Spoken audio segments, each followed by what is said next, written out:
Class 11th में आराम से पढ़ा, पर अब क्लास 12th सीरियस लेना पड़ेगा, क्योंकि एक भी गलती कर दी तो बोर्ड एग्जाम और कॉलेज एडमिशन दोनों रिस्की हो सकते हैं।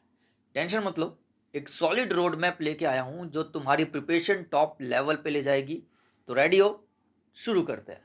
आज इस वीडियो में हम एक ऐसा full proof road map discuss करेंगे जो तुम्हारी क्लास 12th जर्नी को स्मूथ और सक्सेसफुल बना देगा। इसीलिए कोई एक्स्ट्रा स्ट्रेस नहीं, नो लास्ट मिनट टेंशन, बस एक सॉलिड प्लान। तो क्लास 12 का जो सिलेबस है वो वास्ट है थोड़ा सा, और बोर्ड्स का प्रेशर भी है, और हाँ, कॉम्पिटिटिव एग्ज़ाम का भी है प्रेशर भाई। तो अब सीरियस हो जाओ, ये मार्क्स तुम्हारे करियर को डिसाइड करेंगे। अभी से ही आपको ट्यूशन, कोचिंग और बोर्ड्स की टेंशन चालू हो जाएगी।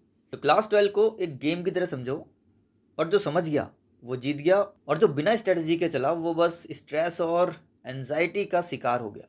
तो इसलिए अब हम चालू करते हैं एक step by step road map, जिसे फॉलो करके आप टॉप स्कोरर बन सकते हो।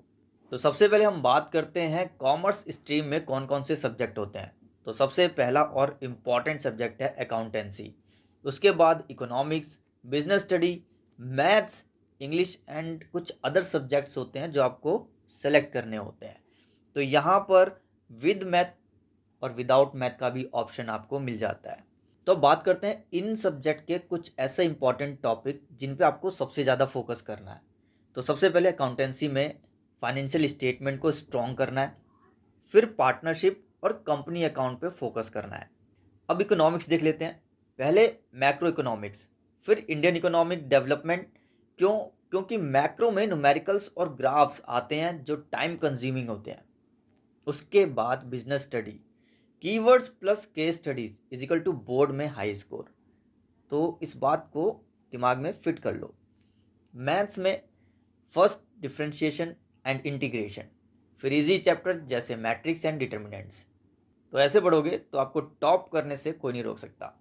इंग्लिश एंड अदर सब्जेक्ट्स की बात करें तो डेली 1 घंटे सफिशिएंट है अगर PYQs पे फोकस कर रहे हो।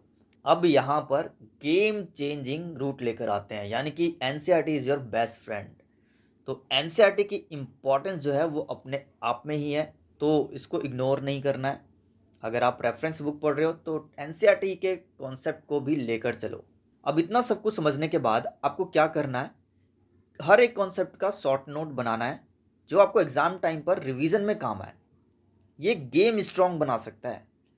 उसके बाद आपको कीवर्ड्स और फ्लो चार्ट यूज़ करना है, जैसे कि बिजनेस स्टडी और इकोनॉमिक्स में।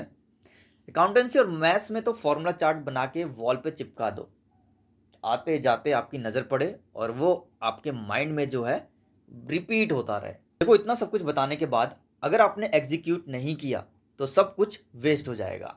अब इस प्लान को एग्जीक्यूट करने के लिए एक छोटा सा रूटीन बता देता हूँ।